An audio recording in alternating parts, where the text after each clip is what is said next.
With the success of the first live-action Star Wars show, The Mandalorian, Lucasfilm has announced new projects centered around this timeline, which fans are now calling the MandoVerse. So what is the MandoVerse?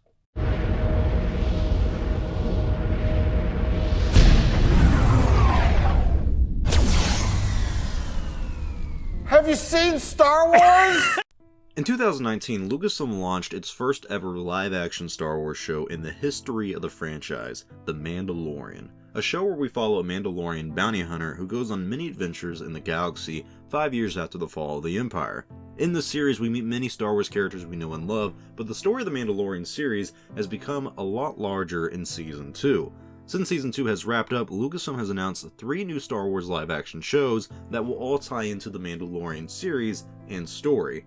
This is what fans have come to call the MandoVerse. It seems like there are 2 main storytellers in the MandoVerse. The showrunner of The Mandalorian is Jon Favreau, who has teamed up with fan favorite Dave Filoni, who serves as a fellow producer on the Mandalorian series. These 2 are the main storytellers when it comes to the newfound MandoVerse, with Dave acting as a student to Jon Favreau in filmmaking and directing, and Jon Favreau relying on Dave's knowledge of the Star Wars universe to help tell the stories. This duo is seemingly launching the next big story in the Star Wars galaxy, the MandoVerse. The Mandalorian, along with 3 other shows that are all tying into one timeline and one story arc, and all of these shows are being made by Jon Favreau and Dave Filoni. Now, the first show to tie into the MandoVerse that isn't actually The Mandalorian is the Book of Boba Fett. It is a new show that will release in December of this year, and it follows Boba and Fennec Shand after the events of Mandalorian Season 2.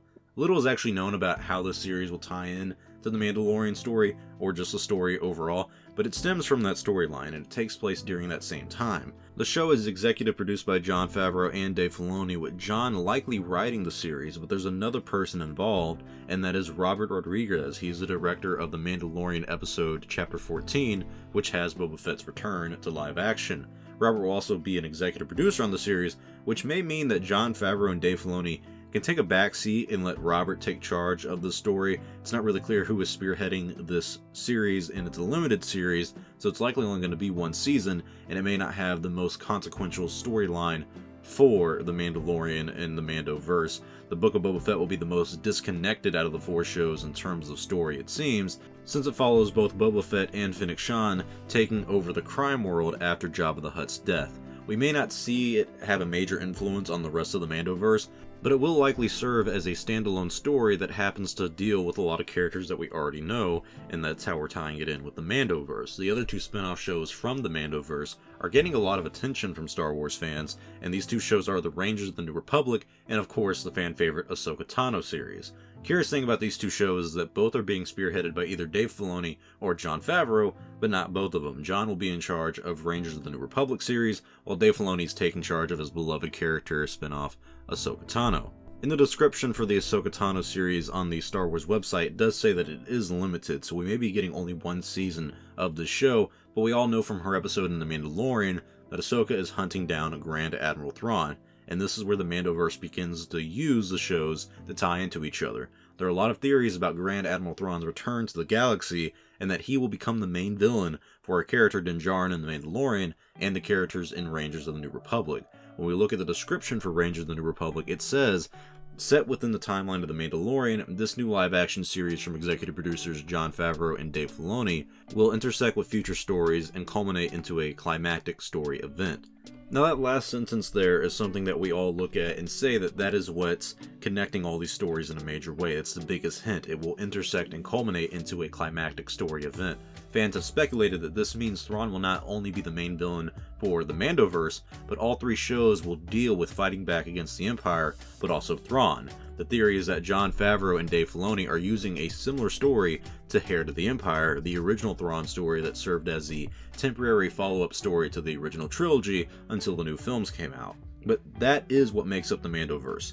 4 shows, The Mandalorian, Book of Boba, and Rangers of the New Republic, and of course the Ahsoka Tano series. All 4 of these projects tying into one central storyline in a way that has never really been done in the Star Wars universe. This is the next big story for Star Wars until the films start releasing in 2023. There have even been talks to have the MandoVerse story concluding with a movie in 4 to 5 years, but all these future Star Wars stories are still being developed as we speak, so we really don't know what's going to happen in the end. We have no idea how this shared storyline will end in the MandoVerse. And also a side note too is Rangers of the New Republic is undergoing new rewrites. The original character, or one of the original characters for that series, of course, was Cara Dune. If you guys don't remember, Gina Carano played Cara Dune until she was let go by Lucasfilm because of all the controversy surrounding her, and apparently she was supposed to be one of the stars in the Rangers of the New Republic series, and also getting her own spin-off series that was going to tie into the MandoVerse. So because she has been let go,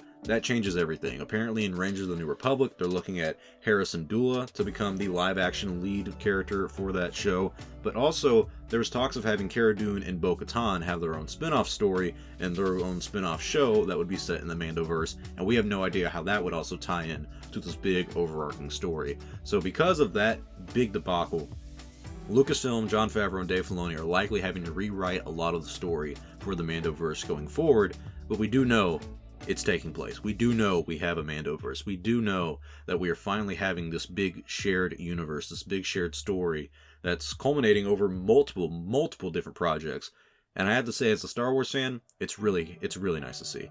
It is nice to have a story that is this big in scope, but deals with different characters from different timelines and different areas of the Star Wars galaxy. We have Mandalorians, now we have former Jedi, and with Rangers of the New Republic, we're clearly getting different characters from that as well. And of course, our good friend Boba Fett himself coming back to serve as a crime lord, even though he's a former bounty hunter. There's a lot going on in Star Wars, and it all seems to be centered around the MandoVerse. But tell me your thoughts in the comment section below. What do you think of the MandoVerse, and how do you think the stories of all 4 shows will tie in together?